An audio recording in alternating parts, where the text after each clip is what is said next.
Hi friends, welcome to my channel Irupothula voice of competitive exams. ఈరోజు మన ఈ వీడియోలో పార్లమెంటు నుంచి శాసన నిర్మాణ ప్రక్రియ అన్న టాపిక్ గురించి తెలుసుకుందాం. అసలు మనకు పార్లమెంటు యొక్క ప్రాథమిక విధి, ప్రథమ కర్తవ్యం ఏంటి?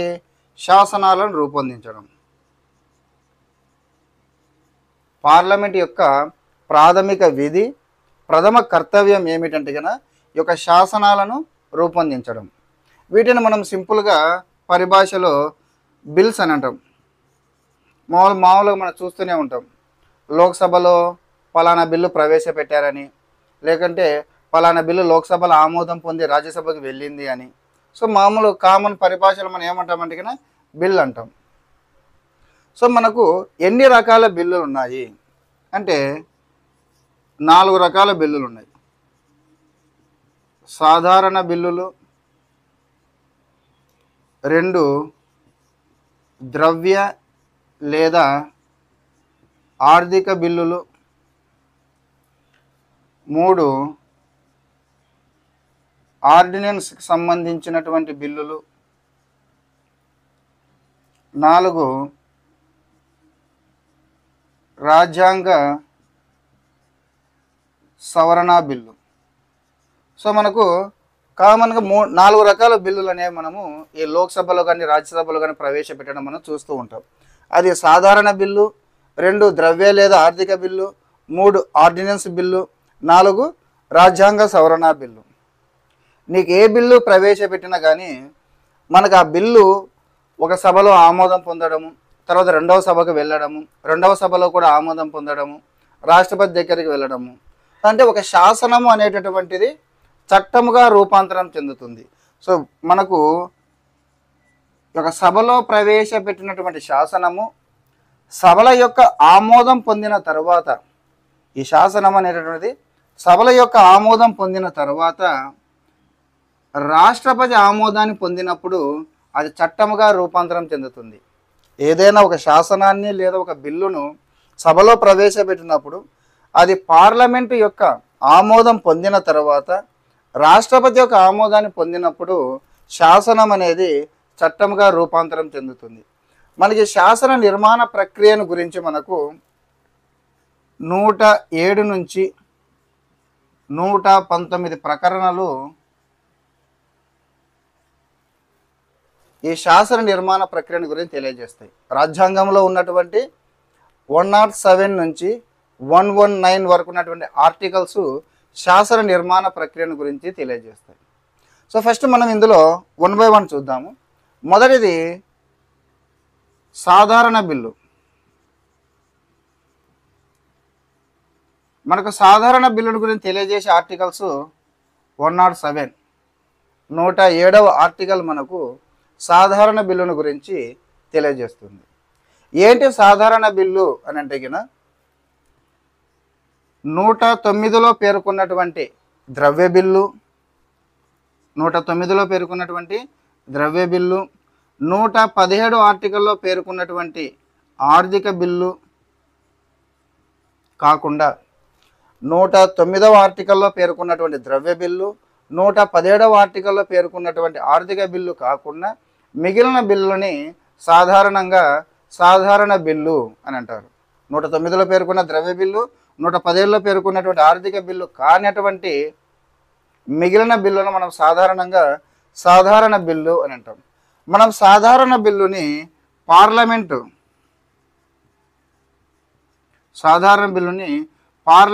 ఉభయ సభలలో,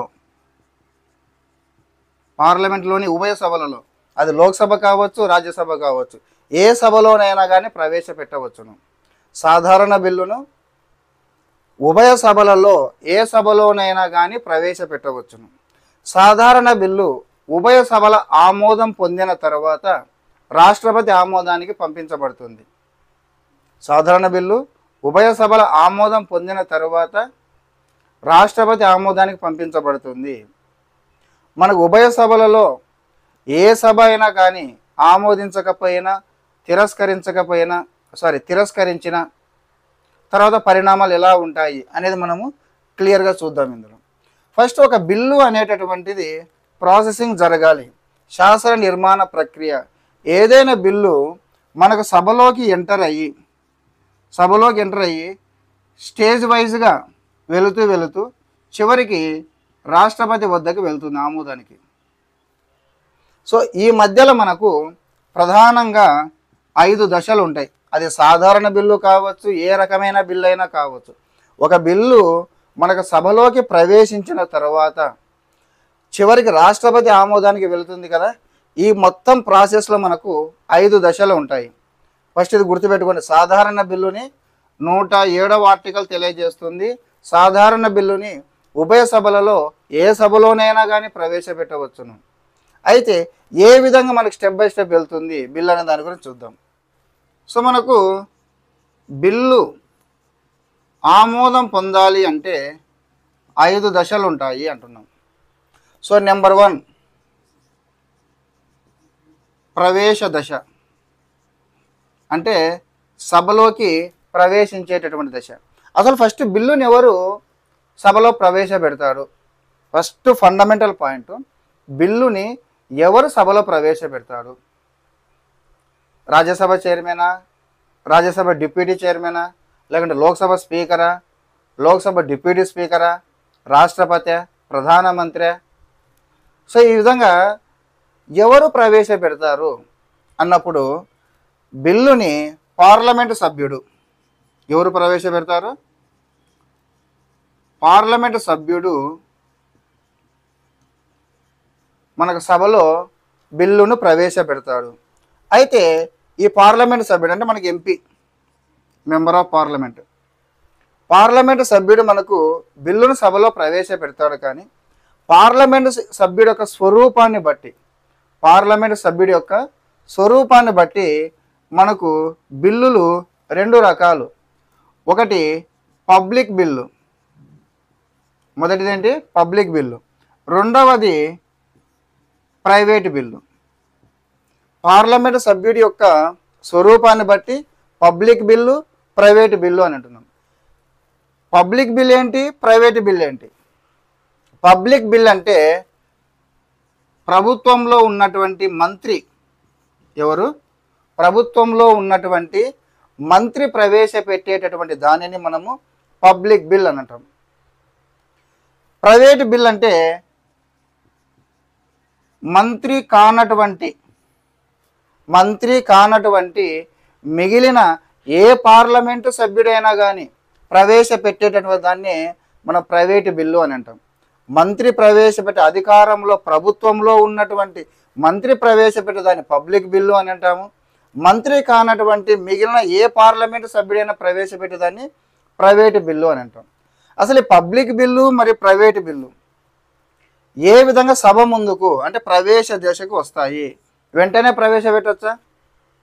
కాదు, ఒక ప్రోటోకాల్ ఉంది. ఫస్ట్ మనకు మంత్రి పబ్లిక్ బిల్ చూసుకుందాం. మంత్రి ఒక పబ్లిక్ బిల్లుని సభలో ప్రవేశపెట్టాలి అనుకున్నాడు. ఫస్ట్ ఏం చేస్తా అంటే మంత్రి క్యాబినెట్ సమావేశం జరుగుతుంది.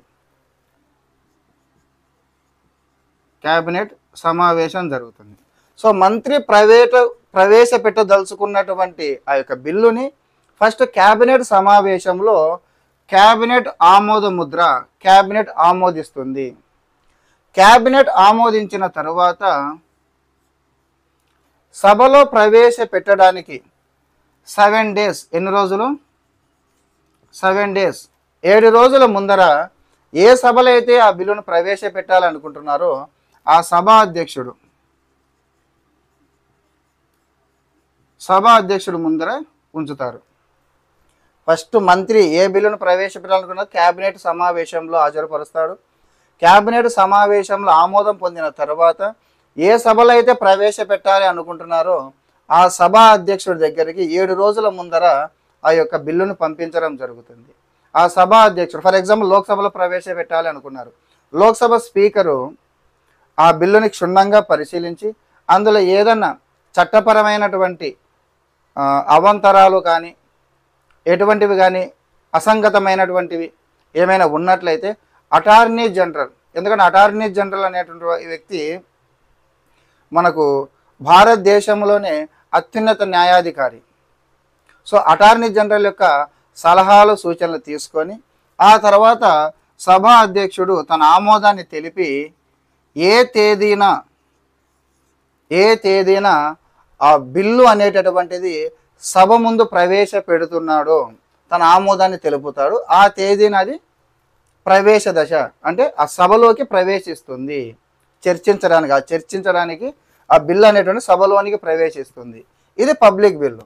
మంత్రి క్యాబినెట్ సమావేశం ఆమోదము, 7 రోజుల ముందర సభా అధ్యక్షుడి దగ్గరికి పంపించడం, సభా అధ్యక్షుడు తన ఆమోదాన్ని తెలిపిన తర్వాత ఫలానా తేదీన ఆ బిల్లును సభలో ప్రవేశపెడుతున్నట్లుగా ప్రకటిస్తాడు. అయితే ప్రైవేట్ బిల్లు అయితే కొంచెం ప్రాసెస్ లెంతీగా ఉంటుంది. ఇక్కడ ప్రైవేట్ బిల్ని ఎవరు ప్రవేశపెడతారు? MP, any member of parliament ప్రవేశపెట్టవచ్చు. ఇక్కడ క్యాబినెట్ సమావేశం అని ఉంది కదా, క్యాబినెట్ సమావేశం అన్న ప్లేసులో సభ అనుమతి, మంత్రి ప్రవేశపెట్టే బిల్లుకి క్యాబినెట్ అనుమతి. ఇక్కడ క్యాబినెట్ సమావేశం అంటే క్యాబినెట్ అనుమతి. సో క్యాబినెట్ అనుమతి, కానీ ఇక్కడ సభ యొక్క అనుమతి కావాలి. ప్రైవేటు బిల్లుకి సభ యొక్క అనుమతి కావాలి. ఏ విధంగా సభ యొక్క అనుమతి అంటే కనుక, ఏ పార్లమెంటు సభ్యుడైతే ఒక బిల్లును ప్రవేశపెట్టాలి అనుకుంటున్నాడో, ఏ సభలో ఉన్నటువంటి పార్లమెంటు సభ్యుడైతే ఆ పార్లమెంటు సభలో తన బిల్లును ప్రవేశపెట్టాలి అనుకుంటున్నాడో దానికి సంబంధించి ఒక నోటీసును, అంటే అది ఎందుకు ఉపయోగపడుతుంది, దాని ప్రయోజనం ఏమిటి, దాని యొక్క లక్ష్యం ఏమిటి, అది ఏ విధంగా ఉపయోగకరమైనది అని తెలియజేస్తూ, అలాగే ఒక విజ్ఞాపన పత్రాన్ని జత చేసి అది సభలో ప్రవేశపెట్టడానికి నెల రోజుల ముందర 1 మంత్, ఎప్పుడు 1 మంత్ ముందర సభా అధ్యక్షునికి పంపిస్తాడు. ఎవరికి పంపిస్తాడు? సభా అధ్యక్షునికి పంపిస్తాడు. ఆ సభ యొక్క ఏ సభలో ఉన్నటువంటి పార్లమెంటు సభ్యుడైతే ఆ సభా అధ్యక్షుని దగ్గరికి 1 మంత్ ముందర దాన్ని పంపిస్తాడు. అప్పుడు సభా అధ్యక్షుడు ఏం చేస్తాడంటే, సో ఫలానా మెంబర్ ఆఫ్ పార్లమెంట్, ఫలానా పార్లమెంటు సభ్యుడు ఈ బిల్లుని, అంటే ఒక XYZ ఏదైనా బిల్లు అనుకోండి, ఆ బిల్లుని సభలో ప్రవేశపెట్టాలి అనుకుంటున్నారు కాబట్టి మీ సభ యొక్క అనుమతి అవసరము అని ఓటింగ్ను నిర్వహిస్తారు. ఆ ఓటింగ్లో మెజారిటీ సభ్యులు ఆ బిల్లును ప్రవేశపెట్టడానికి ఆమోదము తెలిపితే అప్పుడు అది సభ అనుమతి పొందినట్లు. సో క్యాబినెట్ సమావేశంలో క్యాబినెట్ అనుమతి పొందడం ఈజీనే. ఇది సభాధ్యక్షుని దగ్గర పంపించాలా, సభాధ్యక్షుడు మళ్ళీ ఆ సభలో దాని గురించి తెలియజేసి మీ యొక్క ఓటింగ్, అంటే మీ మెజారిటీని చెప్పండి అని చెప్పాలి. అప్పుడు మెజారిటీ సభ్యులు ఓకే మేము ఒప్పుకుంటున్నాము, ఆ బిల్లుని సభ ముందర ప్రవేశపెట్టవచ్చును అని సభ యొక్క అనుమతిని పొందుతుంది. సభ అనుమతి పొందిన తర్వాత దానిని బిల్లుల కమిటీకి పంపిస్తారు. బిల్లుల కమిటీ మళ్ళీ కూలంకుషంగా చర్చించిన తర్వాత అది ఏ సభకు సంబంధించినైతే ఆ సభ మరియు తేదీ ఏ తేదీన వస్తుంది అన్నదాన్ని తెలియజేస్తారు.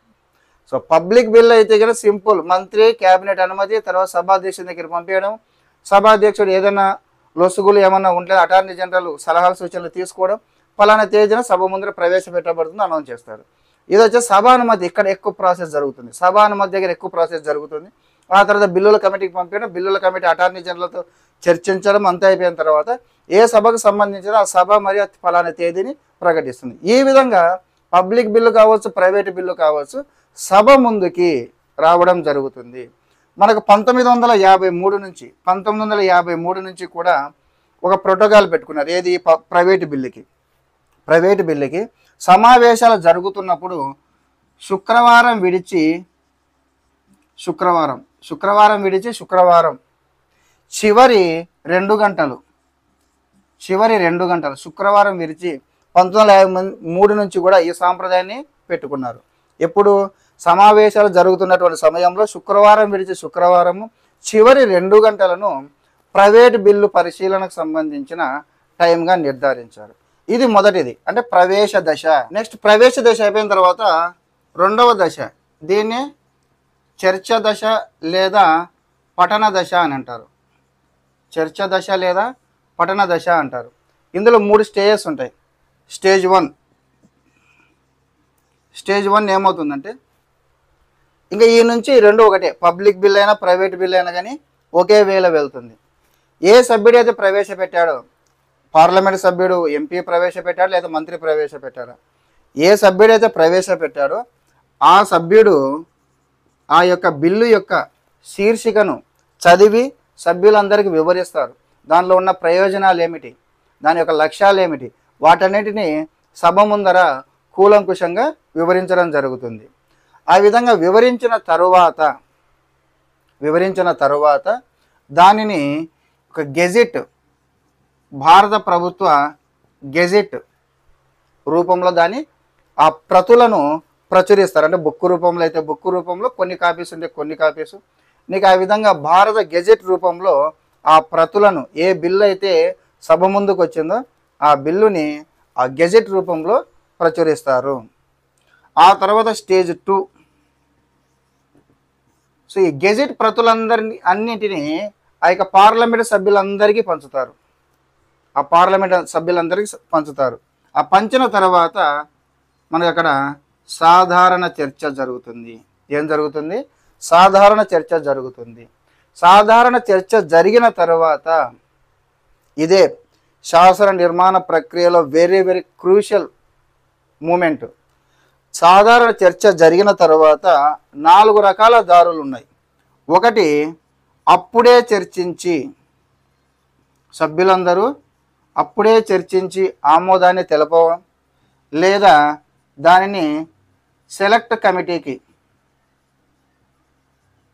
పంపించడం, లేదా జాయింట్ సెలెక్ట్ కమిటీకి పంపించడం, లేదా ప్రజాభిప్రాయ సేకరణకు పంపించడం. సాధారణ చర్చ అయిపోయిన తర్వాత ఇది క్రూషియల్ పాయింట్. అప్పుడే చర్చించి ఆమోదించవచ్చు, లేదా సెలెక్ట్ కమిటీ కన్నా సిఫార్సు చేయవచ్చు, లేదా జాయింట్ సెలెక్ట్ కమిటీ కన్నా సిఫార్సు చేయవచ్చు, లేదా ప్రజాభిప్రాయ సేకరణకైనా కానీ మూవ్ చేయవచ్చు. మనకు ప్రజెంట్ మన పార్లమెంటులో ఇది మ్యాక్సిమము ఫాలో కారు. ప్రజాభిప్రాయ సేకరణకు పంపించడం అనేటటువంటిది మ్యాక్సిమం ఫాలో కారు. అప్పుడే చర్చించన్న ఆమోదిస్తారు, లేదా సెలెక్ట్ కమిటీ కానీ జాయింట్ సెలెక్ట్ కమిటీకి కానీ పంపిస్తారు.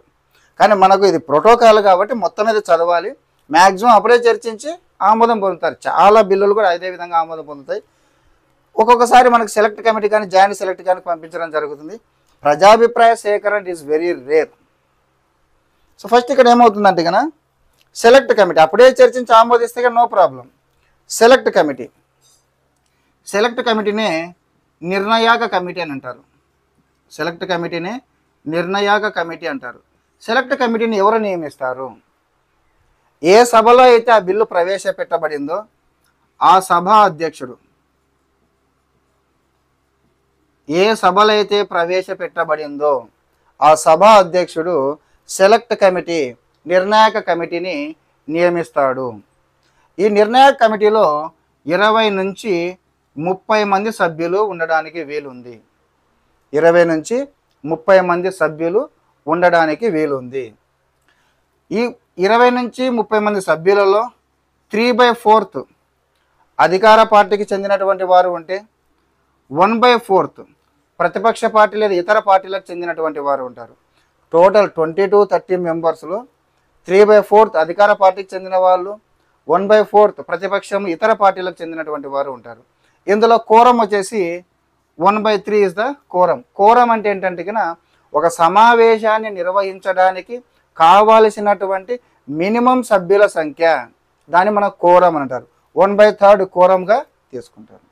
మరి సెలెక్ట్ కమిటీ, నిర్ణాయక కమిటీకి చైర్మన్గా ఎవరు వ్యవహరిస్తారు?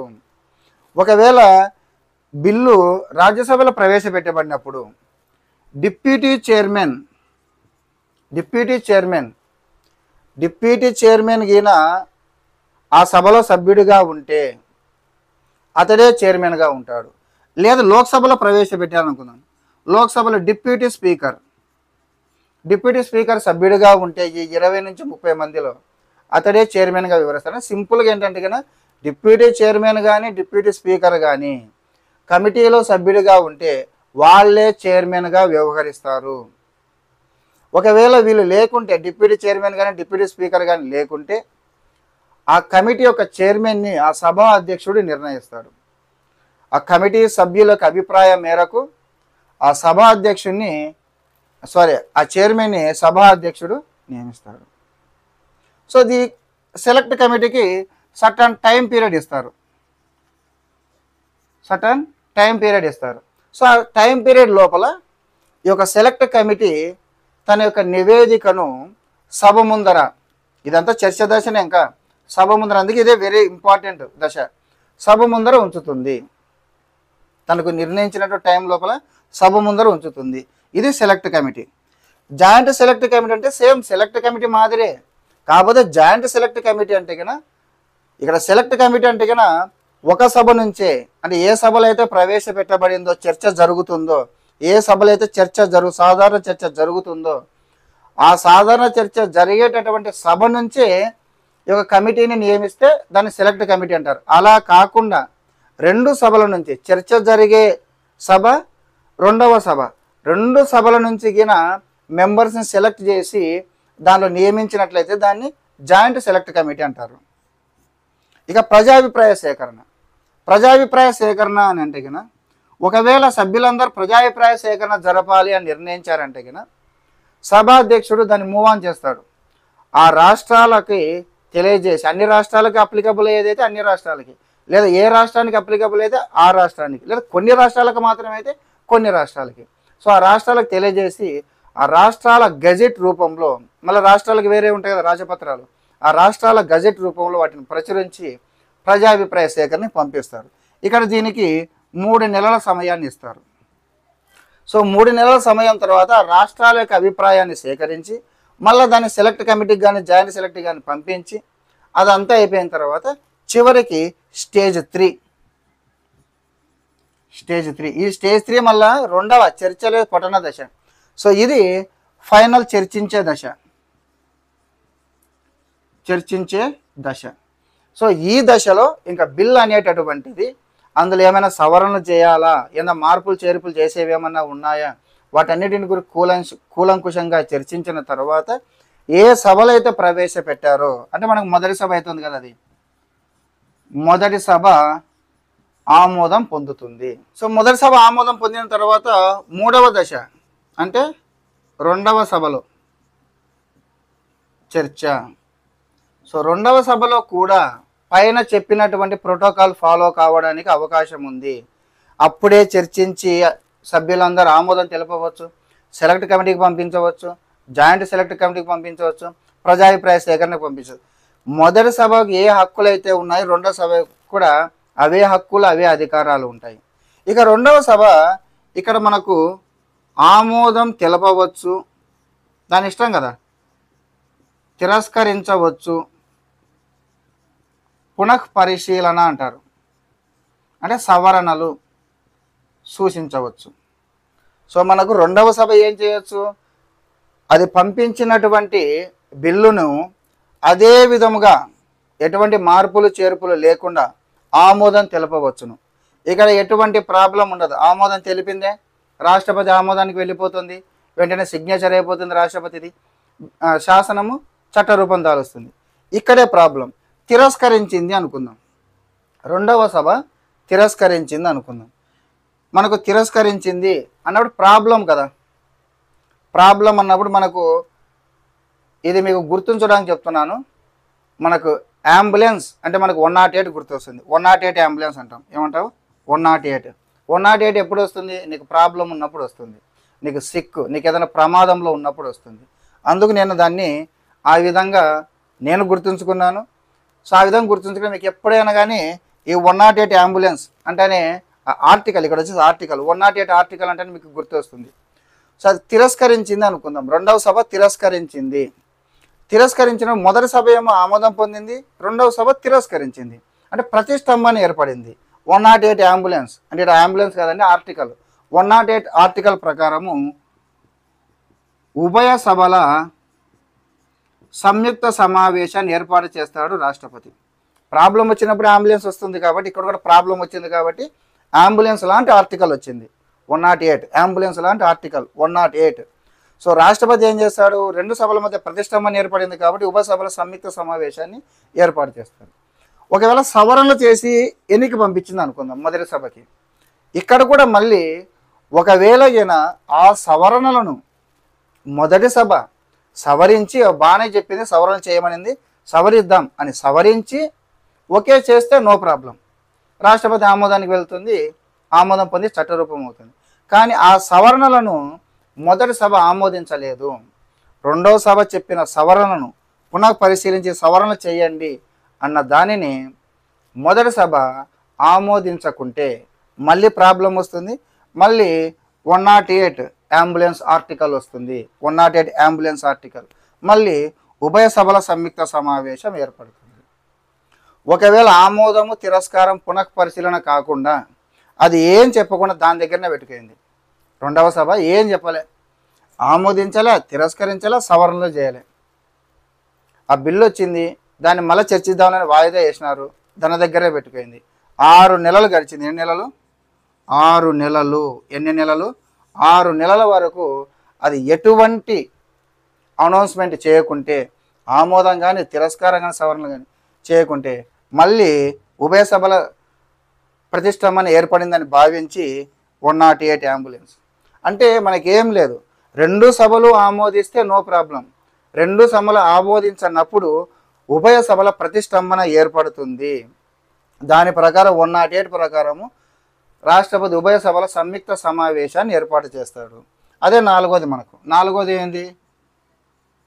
ఉభయ సభల సంయుక్త సమావేశం 108 ప్రకారము రాష్ట్రపతి ఉభయ సభల సంయుక్త సమావేశాన్ని ఏర్పాటు చేస్తారు. But note, very very very important, ఇంతకు ముందు కూడా అక్కడ చెప్పాలి నోట్, మనీ బిల్లు. ఏం బిల్లు? Money bill. మనీ బిల్లుని సెలెక్ట్ కమిటీకి కానీ joint select, very very very important, money బిల్లుని సెలెక్ట్ కమిటీకి కానీ జాయింట్ సెలెక్ట్ కమిటీకి కానీ పంపించడానికి వీలు లేదు. సెలెక్ట్ కమిటీకి కానీ జాయింట్ సెలెక్ట్ కమిటీ కానీ పంపించడానికి వీలు లేదు. ఎందుకనేది తర్వాత తెలుస్తుంది మీకు. మూడవది, మనీ బిల్లు విషయంలో ఉభయ సభల సంయుక్త సమావేశాన్ని ఏర్పాటు చేయడానికి వీలు లేదు.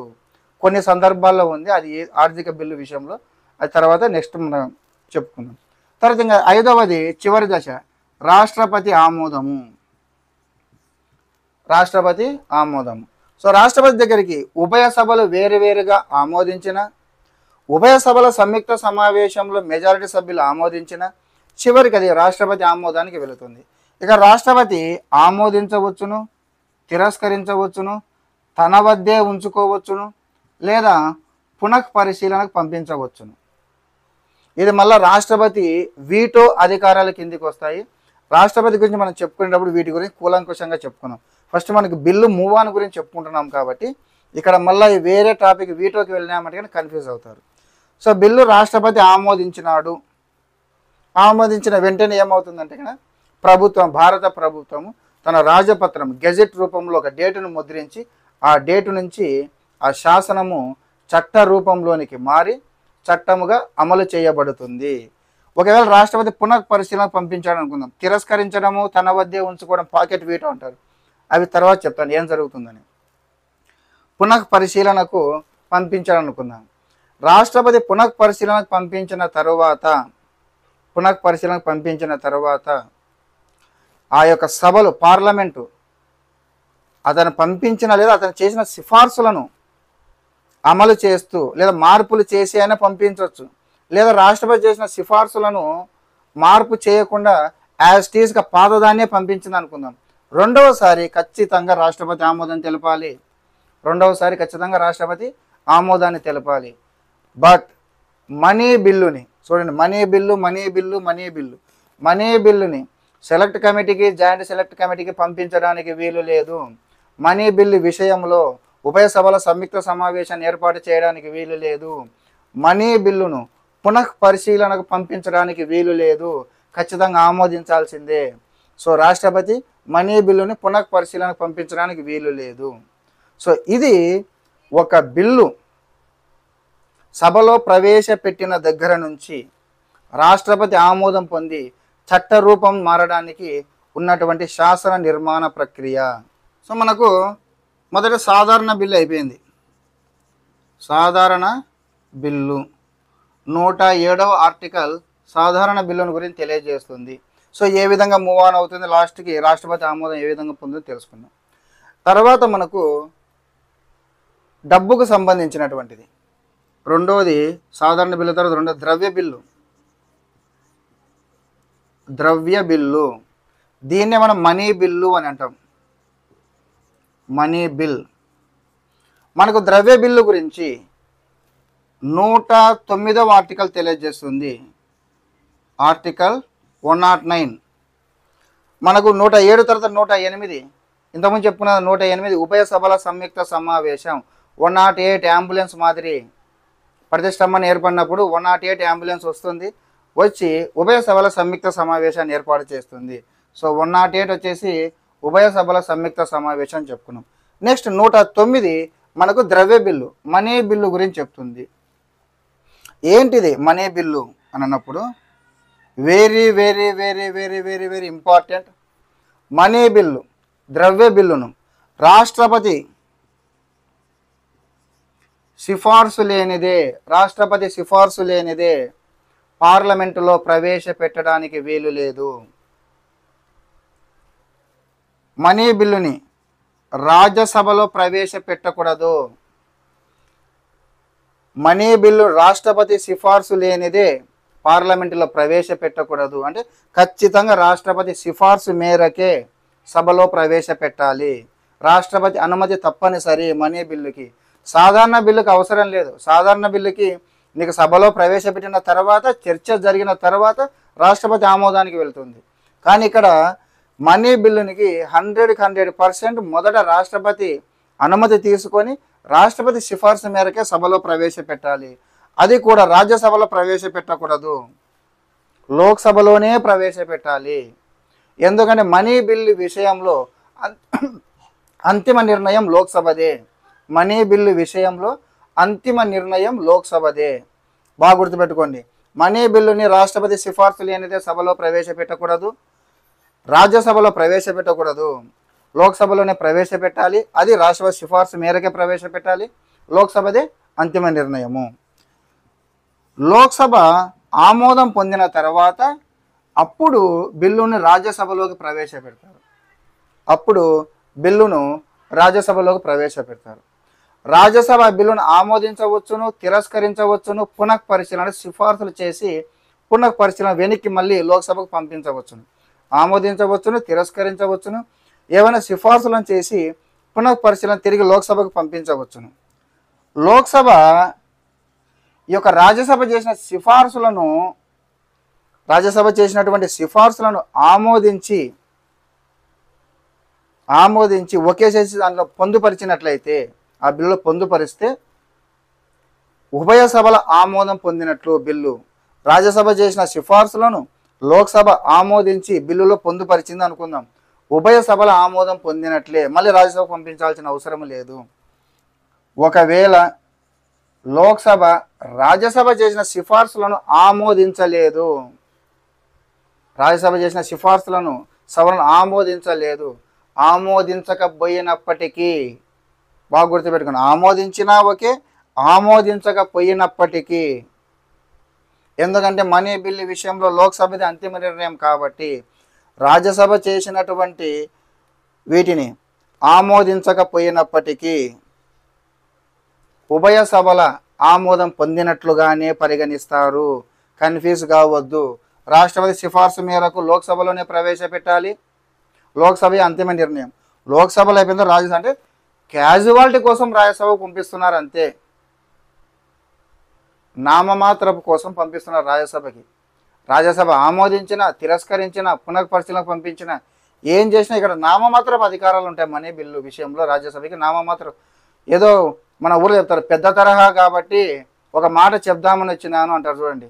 అట్లా పెద్ద తరహా పెద్దల సభ కాబట్టి ఒక మాట చెప్పాలి కనుక చెప్తున్నారని మనం అర్థం చేసుకోవాలి ఇక్కడ రాజ్యసభని మనీ బిల్లు విషయంలో. అంతేగాని నా దగ్గరకు పంపించినారని పెద్ద తరహా, రే నువ్వు చేసుకోకరా, రే నువ్వు పోవాకరా, అని అంటే కన్నా వాడు ఏమంటాడు, ఏదో పెద్ద తరగా నీకు చెప్దామని వచ్చినా నువ్వేంది నాకే అని పోతాడు వాడు. అంటే మామూలు కొన్ని జరుగుతుంటాయి కదా ఊర్లలో.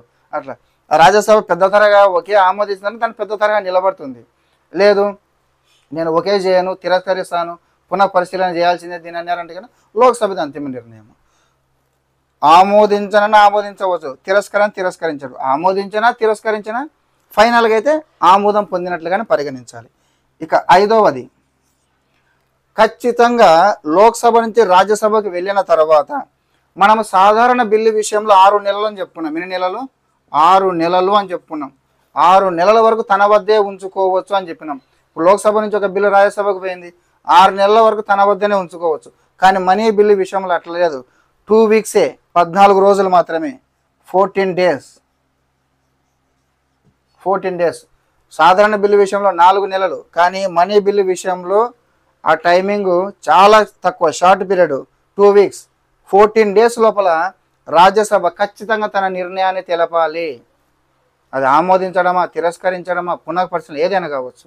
అవి చేసినా వేస్ట్ అనుకోండి, ఎందుకంటే లోక్సభదే అంతిమ నిర్ణయం కాబట్టి. ఇక్కడ 14 డేస్లో తన నిర్ణయాన్ని తెలపాలి. ఒకవేళ 14 డేస్లో తన నిర్ణయాన్ని తెలపకపోయినప్పటికీ ఉభయ సభల ఆమోదం పొందినట్లే పరిగణించాలి. సో నేను ఎట్లా తీసుకునే లోక్సభ ఇస్తా మోస్ట్ పవర్ఫుల్ మనీ బిల్లు విషయంలో. నువ్వు ఏ రకంగా తీసుకున్నా కదా most powerful Lok Sabha money bill విషయంలో. ఇంకా తర్వాత 110వ ప్రకరణ, 107 సాధారణ బిల్లు, 108 ఎమర్జెన్సీ ఉభయ సభల సమావేశాన్ని ఏర్పాటు చేసే అంబులెన్స్ ఆర్టికల్, 109 మనీ బిల్లు గురించి ఏ విధంగా ప్రొసీజర్ అనేది. అయితే ఏది మనీ బిల్లు, ఏది మనీ బిల్లు కాదు అన్న దాని గురించి తెలియజేసేది 110వ ప్రకరణ. 110వ ప్రకరణ ప్రకారము ఏది ద్రవ్య బిల్లు, ఏది ద్రవ్య బిల్లు కాదు అని తెలియజేస్తుంది. ఇందులో 110లో 1 క్లాజ్ 1లో A to G వరకు ఉన్నాయి. మొత్తం 110వ ప్రకరణలో 1వ క్లాజులో A to G వరకు సబ్ క్లాజెస్ ద్రవ్య బిల్లులు అనగానేమిటి తెలియజేస్తాయి. అంటే పన్నులకు సంబంధించినటువంటిది, భారత ప్రభుత్వాల అప్పులకు సంబంధించింది, కేంద్ర సంఘటిత నిధికి సంబంధించినటువంటివి, కేంద్ర రాష్ట్రాల ఆడిటింగ్ వివరాలకు సంబంధించినటువంటివి, ఇటువంటివి అనేక రకాలైనటువంటి అది కొంచెం డీప్గా ఉంటాయి, అవసరం లేదు. సో వాటిని మనం ద్రవ్య బిల్లులుగా పరిగణిస్తాం. ఏవి ద్రవ్య బిల్లులు కాదు అనేది 110 2వ క్లాస్ తెలియజేస్తుంది. ఏంటివి కాదు ద్రవ్య బిల్లులు అని అన్నప్పుడు ఈ యొక్క ప్రభుత్వాలు విధించేటువంటి జరిమానాలు, పెనాల్టీలు, లైసెన్స్ ఫీజులు, ఏవైనా సేవలు, ప్రభుత్వాలు సేవలు అందించినందుకు వసూలు చేసేటటువంటి అమౌంట్, స్థానిక సంస్థలు విధించే పన్ను, కేంద్ర ప్రభుత్వం రాష్ట్ర ప్రభుత్వాలు కాదు స్థానిక సంస్థలు విధించేటువంటి పన్ను, ఇటువంటివి మనకు ద్రవ్య బిల్లు కిందికి రావు. అయితే ఒక బిల్లు ద్రవ్య బిల్లా ద్రవ్య బిల్లు కాదా అని ఎవరు నిర్ణయం తీసుకుంటారు?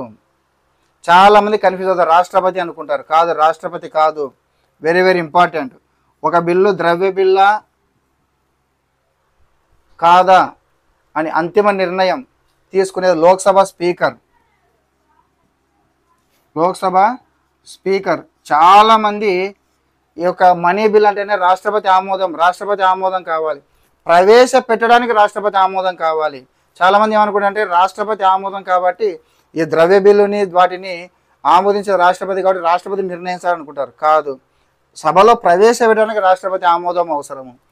113 ప్రకారము ఒక బిల్లు ద్రవ్య బిల్లుగా ధృవీకరించే అంతిమ నిర్ణయం ఎవరిది అంటే లోక్సభ స్పీకర్ది. సో లోక్సభ స్పీకర్ తన ధృవీకరించిన తర్వాత 114 ప్రకారం 109 ఇదే రాజ్యసభకు పంపించవచ్చు. తర్వాత 111 ఆర్టికల్ 111 ప్రకారం రాష్ట్రపతి అనుమతి కోసం పంపించవచ్చు. ఆ పంపించేటప్పుడు ఇది ద్రవ్య బిల్లు అని ధృవీకరిస్తూ సంతకం చేసి పంపించాలి లోక్సభ స్పీకర్. ఇక్కడ 114 ప్రకారము 109 ఆర్టికల్ 109 రాజ్యసభకు పంపించేటప్పుడు కానీ 111 ఆర్టికల్ ప్రకారం రాష్ట్రపతి ఆమోదం కోసం పంపించేటప్పుడు కానీ అది ద్రవ్య బిల్లు అని ధృవీకరిస్తూ ఒక లెటర్లో రాసి ద్రవ్య బిల్లు అని రాసి కింద సంతకం చేసి పంపించాలి. సో ఇది మనకు ద్రవ్య బిల్లు నిర్వచనం. ఇది ద్రవ్య బిల్లు ఆమోదమును గురించి, ఇది ద్రవ్య బిల్లు నిర్వచనాన్ని గురించి. ఇక 111వ ఆర్టికల్ 111 ఆర్టికల్ బిల్లు ఆమోదం గురించి తెలియజేస్తుంది. బిల్లు ఆమోదం గురించి తెలియజేస్తుంది. ఏంటి బిల్లు ఆమోదం అని అంటే కనుక మనకు రాష్ట్రపతి దగ్గరికి వచ్చినప్పుడు రాష్ట్రపతి ప్రధానంగా ముందు ద్రవ్య బిల్లు తీసుకుంటే కనుక ద్రవ్య బిల్లుని రాష్ట్రపతి ఆమోదించవచ్చు, నిలిపివేయవచ్చు. దీన్ని ఇంగ్లీష్లో గివ్ హిజ్ అసిస్ట్ అని లేదా విత్ హోల్డ్ హిజ్ అసిస్ట్ అని అంటారు. గివ్ హిజ్ అసిస్ట్ అని, విత్ హోల్డ్ హిజ్ అసిస్ట్ అని అంటే ఆమోదించవచ్చు, నిలిపివేయవచ్చు, కానీ పునఃపరిశీలనకు పంపించకూడదు. మనీ బిల్లుని పునఃపరిశీలనకు పంపించకూడదు. అదే మరి సాధారణ బిల్లులు అనుకోండి, సాధారణ బిల్లును ఆమోదించవచ్చు, బిల్లుల ఆమోదములు సాధారణ బిల్లు, మనీ బిల్లు కాకుండా సాధారణ బిల్లులను ఆమోదించవచ్చును, తిరస్కరించవచ్చును, పునఃపరిశీలనకు పంపించవచ్చును, తన వద్దనే ఉంచుకోవచ్చును. సో 107 మరొకసారి రివిజన్ చేసుకోండి. 107 సాధారణ బిల్లుల గురించి, 108 ఉభయ సభల సంయుక్త సమావేశం గురించి, 109 మనీ బిల్లు గురించి, 110 అసలు మనీ బిల్లు అంటే ఏది, మనీ బిల్లు అంటే కానిది ఏమిటి, మనీ బిల్లు మీద అంతిమ నిర్ణయం ఎవరిది, లోక్సభ స్పీకర్ది. 111 బిల్లుల ఆమోదం కోసం రాష్ట్రపతి వద్దకు వెళ్ళడం. మనీ బిల్లు ఒకవేళ మనీ బిల్లు లోక్సభలో ఆమోదం పొందకపోతే, మనీ బిల్లు ఒకవేళ లోక్సభలో ఆమోదం పొందకపోతే ప్రభుత్వం నైతిక బాధ్యత వహిస్తూ రాజీనామా చేయవలసి ఉంటుంది. ప్రభుత్వం, ఎందుకంటే ప్రభుత్వం ప్రవేశపెట్టింది. సో కాబట్టి మనీ బిల్లు లోక్సభలో ఆమోదం పొందకపోతే ప్రభుత్వం నైతిక బాధ్యత వహిస్తూ రాజీనామా చేయాలి. సేమ్ ఇదే కాన్సెప్ట్ ప్రైవేటు బిల్లు విషయంలో ఫస్ట్ స్టార్టింగ్ చెప్పుకున్నాం. ప్రైవేటు బిల్లుని ఎవరు ప్రవేశపెడతారు? మంత్రి కాని వ్యక్తి, మంత్రి కానటువంటి ఏ మెంబర్ ఆఫ్ పార్లమెంట్ అని ప్రవేశపెట్టవచ్చు అని చెప్పుకున్నాం. ఒకవేళ ప్రైవేటు బిల్లుని ప్రభుత్వం వ్యతిరేకించిన సభలో ఆమోదం పొందింది అని అంటే అప్పుడు కూడా ప్రభుత్వం నైతిక బాధ్యత వహిస్తూ ప్రభుత్వం రాజీనామా చేయవలసి ఉంటుంది. నెక్స్ట్ మనకు మూడవది ఆర్థిక బిల్లు. సాధారణ బిల్లు అయిపోయింది, మనీ బిల్లు అంటే ద్రవ్య బిల్లు అయిపోయింది. ఆర్థిక బిల్లు, ఆర్థిక బిల్లు గురించి తెలియజేసే ప్రకరణ 117వ ప్రకరణ. ఆర్థిక బిల్లును గురించి తెలియజేసే ప్రకరణ 117వ ప్రకరణ. సార్ ఆర్థిక బిల్లు అనే ద్రవ్య బిల్లు, మనీ బిల్లు అనే డబ్బే కాదు సార్ అనొచ్చు. ఇక్కడ ఒక చిన్న లిటిగేషన్ ఉంది. మామూలుగా ఆర్థిక బిల్లు అంటే ప్రభుత్వ ఆదాయ వ్యయాలకు సంబంధించిన బిల్లులను ఆర్థిక బిల్లులు అంటాం. ప్రభుత్వ ఆదాయ వ్యయాల గురించి తెలియజేసే బిల్లుని మనం ఆర్థిక బిల్లు అని అంటాం. అయితే ఇక్కడ మనకు రీజనింగ్లో నేర్చుకుంటాం, ద్రవ్య బిల్లులు అన్నీ కూడా ఆర్థిక బిల్లులే, ద్రవ్య బిల్లులు అన్నీ కూడా ఆర్థిక బిల్లులే, కానీ ఆర్థిక బిల్లులు అన్నీ కూడా ద్రవ్య బిల్లులు కావు. ద్రవ్య బిల్లులు అన్నీ కూడా ఆర్థిక బిల్లులే, కానీ ఆర్థిక బిల్లులు అన్నీ ద్రవ్య బిల్లులు కావు. ఎందుకంటే సింపుల్గా చెప్పాలంటే కనుక ఇదొక బిల్లు, ఆర్థిక బిల్లు అయినా ద్రవ్య బిల్లు అయినా ఫస్ట్ మనకు లోక్సభలో ప్రవేశపెట్టాలి, ఫండమెంటల్ రూల్ అది. సో ఈ బిల్లు లోక్సభ స్పీకర్ దగ్గరికి వచ్చింది. ఇది ఆర్థిక బిల్లు అంటే డబ్బుకు సంబంధించిన బిల్లు. ఇది డబ్బుకు సంబంధించినటువంటి బిల్లు. దీన్ని లోక్సభ స్పీకర్ క్షుణ్ణంగా పరిశీలించి ఇది ద్రవ్య బిల్లు ఇక్కడ రాస్తాడు. నా వద్దకు వచ్చినటువంటి ఆర్థిక బిల్లు, ఏ బిల్లు? నా వద్దకు వచ్చినటువంటి ఆర్థిక బిల్లు ద్రవ్య స్వరూపాన్ని కలిగిన ఉండడం వలన దీన్ని నేను ద్రవ్య బిల్లుగా ధృవీకరిస్తున్నాను. ఏది? 113 ఆర్టికల్ ప్రకారము నా వద్దకు వచ్చినటువంటి ఆర్థిక బిల్లుని నేను ద్రవ్య బిల్లుగా ఆమోదిస్తున్నాను లేదా ధృవీకరిస్తున్నాను అని ఎప్పుడైతే లోక్సభ స్పీకర్ ఒక ఆర్థిక బిల్లుని ద్రవ్య బిల్లుగా ధృవీకరిస్తాడో అప్పుడు అది ద్రవ్య బిల్లుగా రూపాంతరం చెందుతుంది. ఆ ద్రవ్య బిల్లుగా కానటువంటి మిగిలిన అన్ని డబ్బుకు సంబంధించిన వాటిని ఆర్థిక బిల్లు అని అంటారు. ఆ ఆర్థిక బిల్లు గురించి తెలియజేసేది 117వ ప్రకరణ. మనకు 2 టైప్స్ ఆఫ్ ఆర్థిక బిల్లులు ఉంటాయి. 117(1), 117(3) తెలియజేస్తాయి. ఇది చాలా కన్ఫ్యూజన్గా ఉంటుంది, కేర్ఫుల్గా వినండి. మొదటిది ఇది 110(1) ప్రకారం 110(1) ప్రకారం ద్రవ్య బిల్లులు. ద్రవ్య బిల్లులను ఆర్థిక బిల్లులే కదా, అంటే ద్రవ్య బిల్లు మళ్ళీ ఆర్థిక బిల్లు కిందకి వస్తుంది. 110(1) ప్రకారం ద్రవ్య బిల్లులు ఖచ్చితంగా రాష్ట్రపతి సిఫార్సు మేరకు, రాష్ట్రపతి అనుమతి మేరకే ప్రవేశపెట్టాలి. రాష్ట్రపతి అనుమతి మేరకే ప్రవేశపెట్టాలి. లోక్సభలోనే ప్రవేశపెట్టాలి. లోక్సభదే అంతిమ నిర్ణయము. లోక్సభదే 117(1) ఇది కేటగిరీ ఏ, ఇది కేటగిరీ బి ఆర్థిక బిల్లుల్లో. తర్వాత రెండవది, కొన్ని బిల్లులు ఉంటాయి పన్ను రద్దు లేదా తగ్గింపు, అంటే ఆల్రెడీ పన్నుకు సంబంధించిన బిల్లు రెడీ చేసింది. పన్నుకు సంబంధించిన బిల్లు అంటే మళ్ళీ ద్రవ్య బిల్లు అవుతుంది. ఆ పన్నుకు సంబంధించిన రద్దు తగ్గింపు సవరణ చేస్తారు. ఆ సవరణలకు సంబంధించిన బిల్లులు అంటే సవరణా బిల్లులు, పన్నుకు సంబంధించిన సవరణా బిల్లులు, వీటిని కూడా రాష్ట్రపతి ఇవి మళ్ళీ ప్రత్యేకించి ఇంతకుముందే రాష్ట్రపతి పన్నును ఫస్ట్ ప్రవేశపెట్టేటప్పుడు అది మనకు ద్రవ్య బిల్లు అవుతుంది. అప్పుడు రాష్ట్రపతి అనుమతి తప్పనిసరి. ఇక్కడ పన్నుకు సంబంధించిన సవరణలకు సంబంధించిన బిల్లుకి రాష్ట్రపతి మళ్ళీ పంపించాల్సిన అవసరం లేదు, అంటే రాష్ట్రపతి అనుమతి అవసరం లేదు. బట్ లోక్సభలోనే ప్రవేశపెట్టాలి. లోక్సభలోనే ప్రవేశపెట్టాలి. అందుకే ఇక్కడ టిక్ మార్కు ఇంటి వేసుకుంటే మీకు అర్థమవుతుంది ఏంటని. ఇక్కడ రాష్ట్రపతి ఆమోదం అవసరం, లోక్సభలోనే ప్రవేశపెట్టాలి. అంతిమ నిర్ణయం లోక్సభది, రాష్ట్రపతి ఆమోదం అవసరం లేదు, లోక్సభలోనే ప్రవేశపెట్టాలి. అలా కాకుండా కొన్ని రెండు కలిసి ఉంటాయి, అంటే ఆర్థిక సంబంధమైన విషయాలు ఉంటాయి, సాధారణ విషయాలు రెండు మిళితమై ఉంటాయి. ఫర్ ఎగ్జాంపుల్ ఇక భారత ప్రభుత్వము రుణాలను సేకరించేటటువంటి అంశానికి సంబంధించిన బిల్లులు,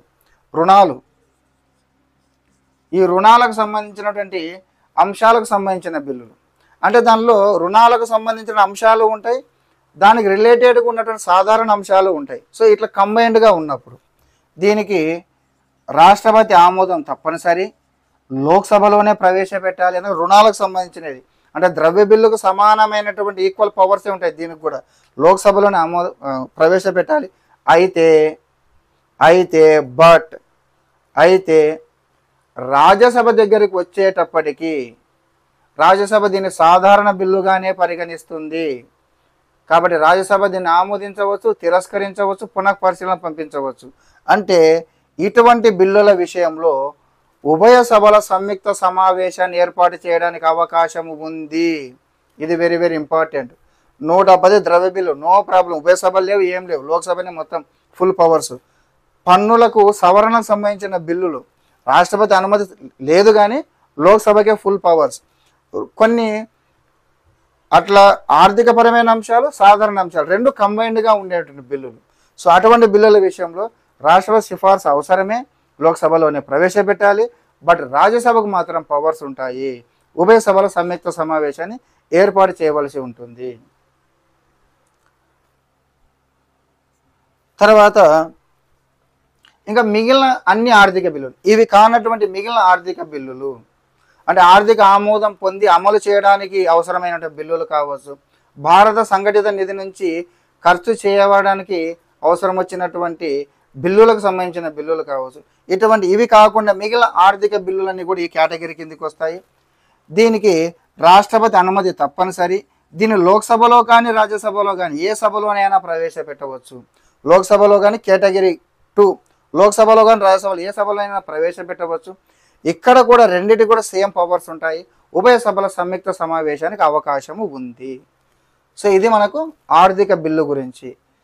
107 సాధారణ బిల్లు, 109, 110 రెండు కూడా లేండి ద్రవ్య బిల్లును గురించి, 117 ఆర్థిక బిల్లును గురించి. అయితే మనము కంటిన్యూస్గా రిలేటెడ్గా వినే మాట ఏంటంటే కన్నా బడ్జెట్ మనకు బడ్జెట్ను గురించి 112వ ఆర్టికల్ తెలియజేస్తుంది. బడ్జెట్ గురించి 112వ ఆర్టికల్ తెలియజేస్తుంది. అయితే మనకు రాజ్యాంగంలో బడ్జెట్ అన్న వర్డ్ వాడలేదు. ఏమని ఉంటుందంటే కన్నా వార్షిక ఆర్థిక నివేదిక అని ఉంటుంది. అంటే యాన్యువల్ ఫైనాన్షియల్ స్టేట్మెంట్ అని అంటారు. బడ్జెట్ అనే వర్డ్ వాళ్ళేది రాజ్యాంగంలో. వార్షిక ఆర్థిక నివేదిక అని ఉంటుంది. Annual financial statement. ఇది కూడా ఒక రకమైనటువంటి ఆర్థిక బిల్లే, ఒక రకమైనటువంటి ఆర్థిక బిల్లే 112. దీనిని కూడా రాష్ట్రపతి సిఫార్సు మేరకు లోక్సభలోనే ప్రవేశపెట్టాలి.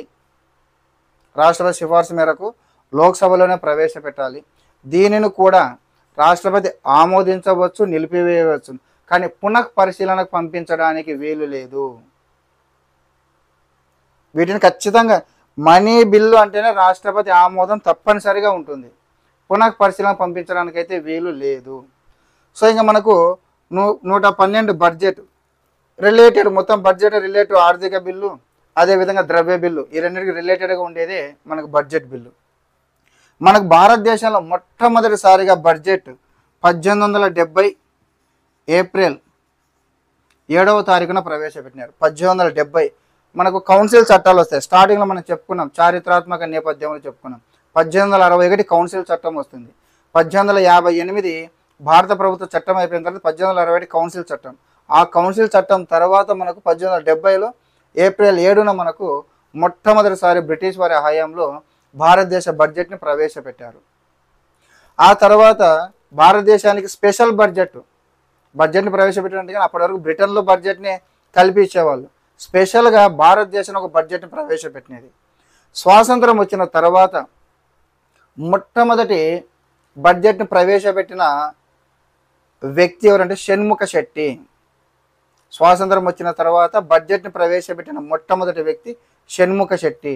ఇప్పుడు ప్రజెంట్ 2025లో బడ్జెట్ని ప్రవేశపెట్టిన వ్యక్తి ఎవరు? నిర్మలా సీతారామన్. అత్యధిక సార్లు బడ్జెట్ని ప్రవేశపెట్టిన వ్యక్తి, అత్యధిక సార్లు బడ్జెట్ని ప్రవేశపెట్టి మొరార్జీ దేశాయ్. 10 అంటారు, 10+2 కొన్ని చిన్న ఓటాన్ అకౌంట్ ఉన్నాయి కలుపుకుంటే మామూలుగా అయితే ఎక్కువ 10 అంటారు. 10 మొరార్జీ దేశాయ్. 10 అయినా కానీ ఎక్కువనే, అన్ని ఎక్కువ ఎవరు ప్రవేశపెట్టారు? మొరార్జీ దేశాయ్. మొట్టమొదటి బడ్జెట్ ప్రవేశపెట్టింది షణ్ముఖ శెట్టి. ఇప్పుడు రీసెంట్గా బడ్జెట్ ప్రవేశపెట్టింది నిర్మలా సీతారామన్. అత్యధిక సార్లు బడ్జెట్ని ప్రవేశపెట్టింది మొరార్జీ దేశాయ్. మనకు బడ్జెట్ని 2000 సంవత్సరం వరకు ఈ యొక్క ఫిబ్రవరి సమావేశాలు జరిగేటప్పుడు ఫిబ్రవరి చివరి పని దినంలో సాయంత్రం 5 గంటలకు ప్రవేశపెట్టేవారు. అయితే 2001 నుంచి దాన్ని సాంప్రదాయాన్ని మార్చి ఫిబ్రవరి చివరి పని దినమే అయితే ఉదయం 11 గంటలకు ప్రవేశపెట్టడం మొదలుపెట్టారు. నెక్స్ట్ మోడీ గవర్నమెంట్ వచ్చిన తర్వాత 2017లో దీన్ని ఫిబ్రవరి చివరి పని దినం కాకుండా ఫిబ్రవరి 1వ తారీఖు, ఇప్పుడు కూడా అంతే 11 గంటలకు. మొన్న రీసెంట్ 2025లో నిర్మలా సీతారామన్ ప్రవేశపెట్టిన బడ్జెట్ ఫిబ్రవరి 1వ తారీఖు ఉదయం 11 గంటలకు ప్రవేశపెట్టడం మొదలుపెట్టాడు. ఇక రైల్వే బడ్జెట్ గురించి తీసుకుంటే మనకు ఆక్వర్డ్ కమిటీ సిఫార్సు మేరకు 1921లో సాధారణ బడ్జెట్ నుంచి రైల్వే బడ్జెట్ని వేరు చేశారు. రైల్వే బడ్జెట్కి 1924లో ప్రత్యేకమైన బడ్జెట్ మొట్టమొదటిసారిగా ప్రవేశపెట్టారు. అయితే సేమ్ మోడీ ప్రభుత్వం వచ్చిన తర్వాత 2016లో సాధారణ బడ్జెట్లో ఈ రైల్వే బడ్జెట్ని విలీనం చేయాలి అని నిర్ణయం తీసుకున్నారు. దాని ప్రకారమే 2017 నుంచి సాధారణ బడ్జెట్తో కలిపే రైల్వే బడ్జెట్ని ప్రవేశపెడుతూ ఉన్నారు. సో ఇది మనకు శాసన నిర్మాణ ప్రక్రియలో ప్రముఖమైనటువంటి అంశాలు. అంటే బిల్లులు ఎన్ని రకాలు? సాధారణ బిల్లు, ఆర్థిక బిల్లు, ద్రవ్య బిల్లు, ఈ బడ్జెట్. సో మెయిన్గా అసలు బిల్లు అనేది ఎలా రూపాంతరం చెంది ఎలా చివరిగా ఫైనల్గా ఆమోదం పొందుతుంది అన్న విషయాల గురించి ఇది మనకు శాసన నిర్మాణ ప్రక్రియ. సార్ దీంట్లో మళ్ళీ ఆర్డినెన్స్ ఉన్నాయి, రాజ్యాంగ సవరణ బిల్లులు ఉన్నాయి కదంటే కన్నా వాటిని చెప్పుకోవాల్సిన టాపిక్. మళ్ళీ రాజ్యాంగ సవరణ పద్ధతిని సపరేట్గా 368 ఆర్టికల్, దానికి ఒక భాగము ఉంది, దానికి సపరేట్గా ఆర్టికల్ ఉంది. కాబట్టి మన రాజ్యాంగ సవరణకు సంబంధించిన టాపిక్ని చెప్పుకునేటప్పుడు ఎన్ని రకాల పద్ధతులు ఉన్నాయి రాజ్యాంగ సవరణ అక్కడ చెప్పుకుంటాం వాటి గురించి. సో ఇది మనకు శాసన నిర్మాణ ప్రక్రియను గురించి. సో ఫ్రెండ్స్, ఈ వీడియో నచ్చితే లైక్ చేయండి, షేర్ చేయండి. ఇటువంటి మరిన్ని సబ్జెక్ట్ అనాలిసిస్ వీడియోలు చూడాలనుకుంటే ఖచ్చితంగా నా ఛానల్ని సబ్స్క్రైబ్ చేయండి.